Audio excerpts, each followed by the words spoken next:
Nous allons maintenant procéder à la page 3 du guide des transactions. Donc, il s'agit d'une vente de foin, paille et lait. Comme c'est la plupart des produits de l'agriculture, c'est une vente qui se fait sans taxe. Donc, on a ici une simple facture qui est datée du 9 août, donc la date. Ensuite, on a la quantité, 100 balles de foin pour un total de 325, 150 balles de paille pour un total de 310 et 210 balles de foin à nouveau pour un total de 682,50, 440 litres de lait pour un total de 374. Donc, tous ces éléments-là vont être entrés, le total, de même que le numéro de facture. Donc, c'est les éléments importants qu'il faut noter sur SIGA. Je m'en vais maintenant sur SIGA, je continue mes transactions. Donc, si la date, c'était le 9. En ce moment-là, je vais mettre vente de foin, paille et lait. Les comptes qui vont devoir être sélectionnés. Je m'en vais dans mes comptes de revenus. Donc, j'ai vente de lait, qui est le 60 510. Ensuite, je vais avoir le compte vente de fourrage, 61 050, vente de paille, 61 060.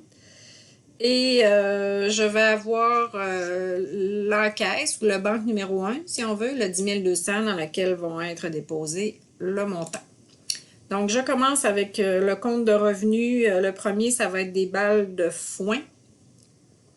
Vente de fourrage, on a dit que c'était 61 050. Je vérifie. Vente de fourrage pour un montant de 325. Le numéro de document, c'est le numéro de facture, 98 89 52. Bon, moi, mes unités sont déjà en balles carrées. J'ai dû les modifier. Je vais vous montrer comment, parce que probablement que ce ne sera pas le cas pour certains d'entre vous. Donc, vous allez dans Fichier. Là, je suis dans le 61 050. Vous allez dans Charte de compte. Vous tapez le numéro du compte, soit 61 050. Bon, il y a peut-être moyen de faire plus rapidement là, pour la charte de compte. 61 050. Vous tombez dans le compte vente de fourrage. Puis ici, là, vous avez les unités. Donc, il y a un menu déroulant, vous pouvez les changer. Vous tapez B, puis vous allez arriver à balle ronde ou balle carrée. Après ça, quand vous fermez cette fenêtre-là, ça vous demande si vous voulez enregistrer les modifications. Vous dites oui.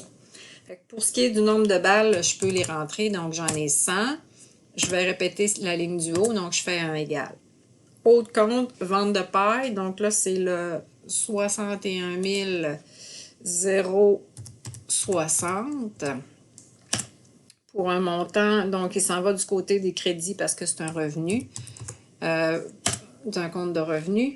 Je répète la ligne du haut. Dans ce cas-ci, j'ai 155 balles. Égal, je passe à l'autre qui est encore une vente de fourrage, cette fois-ci de 682,50. J'ai 210 balles.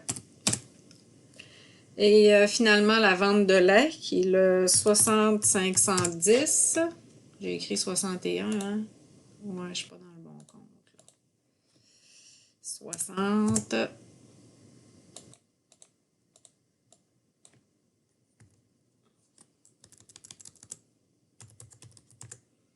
60 510. Voilà. Pour un total de 374. Là, j'ai le choix en litres, 440, les unités. Et évidemment, il me reste un certain montant. Donc, j'ai fait une méga erreur. Je m'excuse, je ne l'ai pas vu. Donc, 682,50 ici. 682, j'avais oublié de mettre ma virgule. Donc, il me reste 1691,50. C'est ce qui correspond au montant final qui va aller dans le compte de banque. Ça se trouve être au débit si je veux balancer. Vous pouvez mettre égal pour le montant, comme vous pouvez rentrer le montant également. Donc, c'est ce qui complète ma transaction. Elle balance, ça passe à la page suivante. Bon travail!